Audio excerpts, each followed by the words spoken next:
Oh yes, it's back. After 3.5 years, it is back.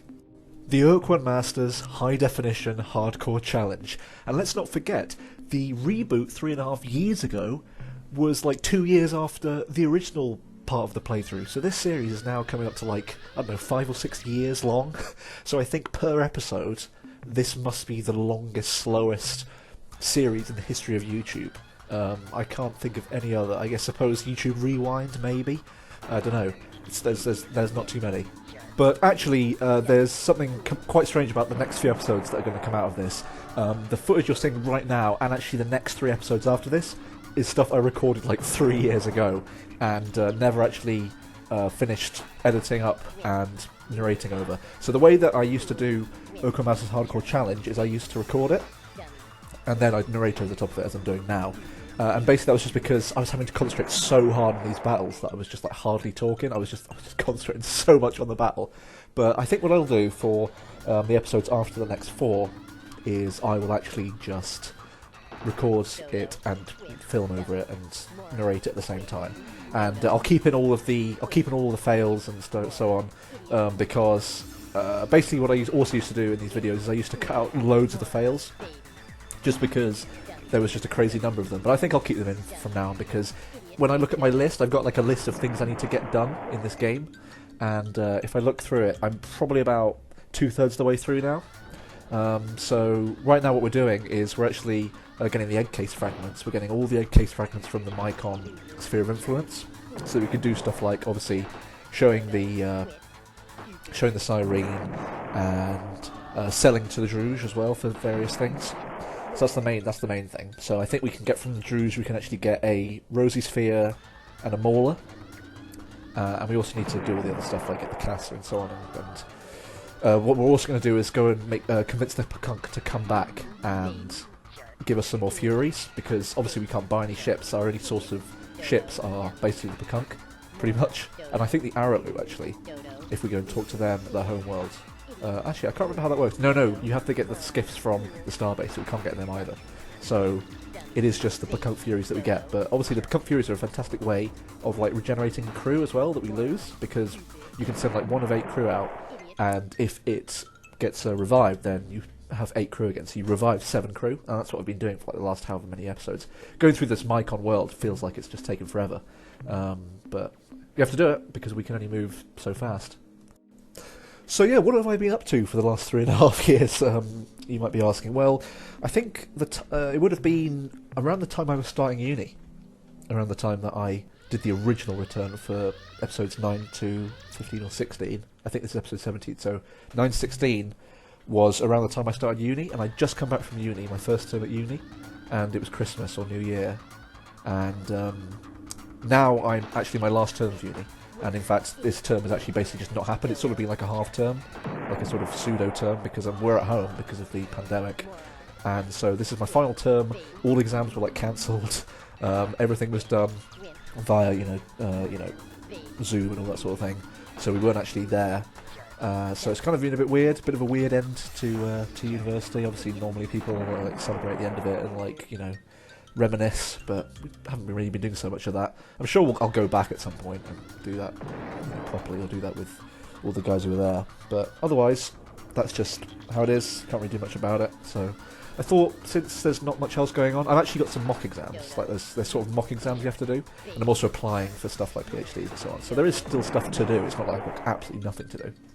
And I'm still doing like physics and stuff because physics is fun, and I went to uni to do it, and it's a fun subject. So no reason to not do it just because I'm not at university. Still keep up with it just because I find it interesting. But yeah, as I say, there's not a huge amount to do, not as much as there normally would be during term. So that's why I decided, I've been spending a long time making the Nuclecraft mod, if you follow that, for Minecraft.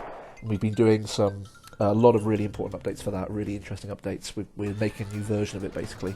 I keep saying we because there's so many testers and so many people who help me out with all these different programs and so on to just make the whole community just much better. But it's coming along really nicely. We're making a new version of it for before we move on to new versions of the game, and that's been really good. That's what I've been mainly doing for the last however many weeks. And then otherwise, I thought well, I've got a lot of time to burn. I might as well get back to doing some Ur-Quan Masters. And I realised, I thought, like, I went back into the game, I logged into the game, and I was looking at the latest episode I'd released. And I was thinking, first of all, I was thinking, oh my god, it's been so long since I played this, I can't remember where I was. Went back, went into my old documents, found out where I was, and so on. And I realised that, like, the episodes didn't match up. Like, the end of the last episode I uploaded on the channel didn't match up at all with where I was in the game, and I was thinking, like, maybe I've, like, lost some footage somewhere. And I dug through, like, all these folders, and I found all of the old footage that I'd recorded from, like, 3.5 years ago that I never, like, put together as an episode. And this is part of it now. So the next 4 episodes are those episodes. I think the next episode after this is kind of quite short. It just turned out the way that it all been edited together, the way that all the episodes, like all the way the recording links come up together. The next episode is quite short, only like 10 or 11 minutes. But then the next one after that is about half an hour, and then I can't remember how long episode 20 is. So yeah, there's at least 4 episodes to come, and then I'll have to start recording again. And the thing is, of course, it's been a little while since I've actually played the game, and so it may be interesting to see whether or not my fighting with the ships and the battles has got worse. Hopefully not. Hopefully I can still not be terrible and not have to do loads and loads of retakes. But as I say, I'll probably keep most of that in this time, just so that it's easier to record. It's much quicker for me to just record me narrating it while I'm playing, rather than having to like basically go over it twice in a way. But here we are. Look, we're coming up to Gamma Scorpii now, which is, according to my list here, is the first of the egg case fragments that we need to get. There's basically a few things we need to do in Mycon space. There's the egg case fragments, and there's also a couple planets that we need to go to. And in the last video, apparently, I went through some of the planets. Delta Scorpii 1 was the last. Scorpii 1 was the last one, and then now Gamma Scorpii 1 to get this egg case fragment. Here it is. I'll pick it up. Report from surface. Fantastic stuff. It's quite difficult for me to read. Unfortunately, Movie Maker. That's another problem with editing, narrating afterwards. The quality on Movie Maker in the little box that it has for like the preview of the video is incredibly low quality. So I literally could not read any of that blue text. It was all blurry. I'm actually not sure whether or not the quality of these actual videos will be incredible. It's kind of strange. I was looking through the actual raw footage and it looked a little bit blurry. So I'm sorry if like the next few episodes are a little bit low quality. I'm not sure if they are or not. It might just be me just like imagining stuff. But then when I get back to recording it again, I'll be in full HD and it'll be fantastic. And I think I can't remember what I was even using to record it back then. I'm now using what's it called? I'm now using this thing. Let me just open it up. What is it called? OBS, that's it, OBS. I forgot the name for a second there. OBS is really good, so I'm using it for streaming occasionally. Very, very rarely I stream playing Minecraft and other games. With the other TLJ guys, they're still hanging around. We're still good friends, of course. And also for recording videos, it's really good. Really good, high quality, crisp, high quality. And so hopefully that should be better than what this is. But what else are we doing? Yes, and then we also need to go to Zeta Scorpii 9 Moon A, which apparently is good biologicals, and then Gamma Brahe 1 and Beta Copernicus 1 are both egg case fragments as well, and then we go to Quasi-Space and move on with the quest. So then we'll be out of this hell of Mycons all over the place. I feel like... I definitely remember this, going through this and just having to fight so many Mycon, and it feels like in this area of space, Mycon just appear so regularly, more than like other races do in their spheres of influence. I don't know whether that's true or not, but and when there's 5 of them like that is horrible. That's the absolute worst. You have to fight through 5 of them. But what are you gonna do?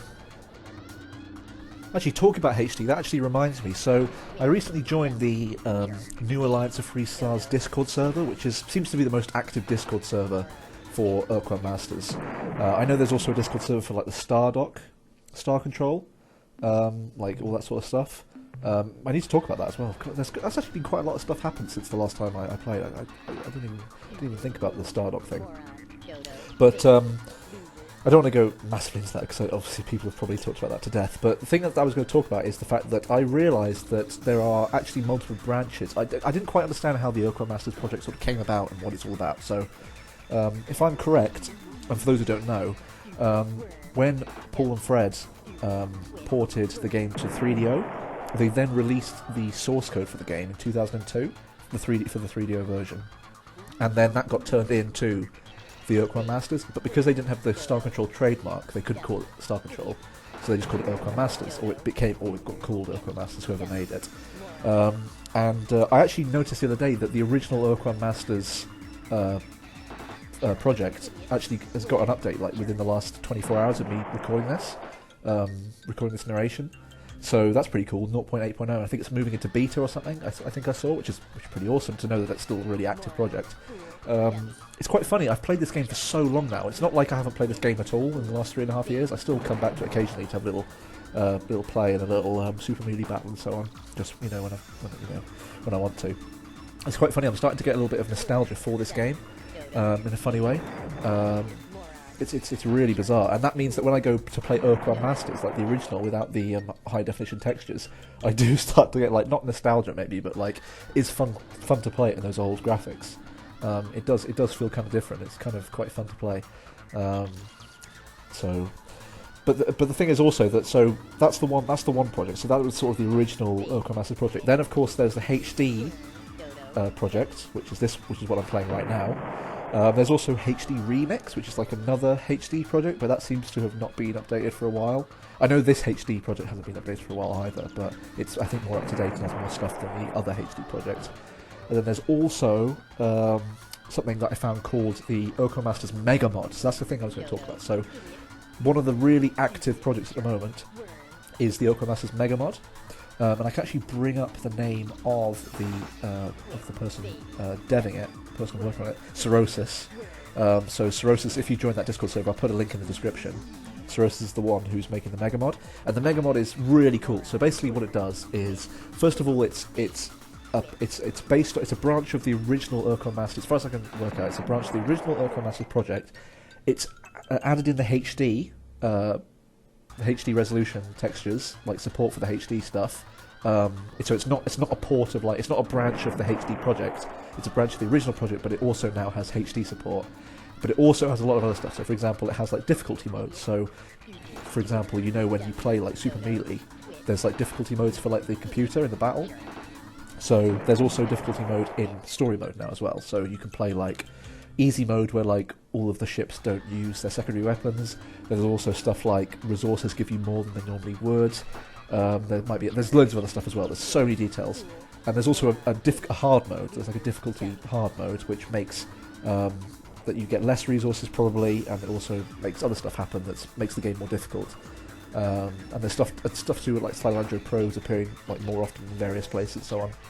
So it's basically like a hard mode that makes the game tougher for people who've already played through the game and want to play it again. And there's also, what I found out, is there's actually like a specific no star-based mode. Like you can actually play like a no star-based challenge, like explicit no star-based challenge with this mod, which I didn't know about, of course, otherwise I probably would have used it. But what I was thinking is that maybe it would be fun to play the Mega Mod and go through the game in hard difficulty, because what it also does is add like extra. It actually adds like extra, as far as I can work out, like adds like extra side quests or like adds extra stuff to the game. I'll have to read through the details, but if it does do that sort of thing, then maybe some people will be interested in playing through that, like a blind playthrough of that, and in the more difficulty mode with the extra stuff. It also has another thing which I want to play with, which has like a random seed for the generation of planets in solar systems. So the hyperspace map stays the same, but the quasi-space portals get mixed around, so they're not the same as they were in the original game. And also all the planets in all the solar systems in all of the games. All the planets in all the solar systems across the hyperspace map are mixed up, so they're different to what they used to be. So basically, I found out that the way that Fred and Paul originally did Star Control, it's quite interesting to think about this. Like, so when I first played Star Control, I thought, surely, like, did they really go through every single solar system and manually place all these planets, and manually put down all the resource units? And it's crazy to think that they might have done, but at the time I was imagining that there was probably no other way of doing it, but of course there is. So the way they did it is they had a random seed that was used to like generate all the planets in a certain way, and they just chose a seed that like worked quite nicely for them, gave them a nice mix, and then they went through over all of they overrode the sort of random generation with the planets and things they needed for like all the quests. So for example, they overrode Alpha Pavonis to have the Crash Dreadnought on planet 7 or whatever it was, and they had the Aqua Helix on the Thread Ash planet and so on. So they had the randomly generated planets all over the place, and then they overrode that with the stuff they need for the quests. And I think that's pretty much how the Mega Mod does it. So it just changes that random seed. So for the most part, everything will be completely differently randomly generated solar systems, but all of the planets needed for the quest will still be where they're meant to be, in the right solar systems, pretty much. So it's really cool. It's a really cool thing to learn about. And this is how it works in the PC version, apparently, as well, all the way back. Like, there's no reason it would be any different, I suppose. So yeah, they just chose a nice random seed that they liked, and that was basically how Star Control looked. So yeah, if you're interested in that sort of Mega Mod thing, then do let me know. But we are coming up to the end of the episode now. The Bakunk has just finished off the final Micon. Next time, I'll talk about Star Control Origins and Stardock, maybe. That'd be interesting, because I haven't talked about that. But thank you all very much for watching. I'll see you next time.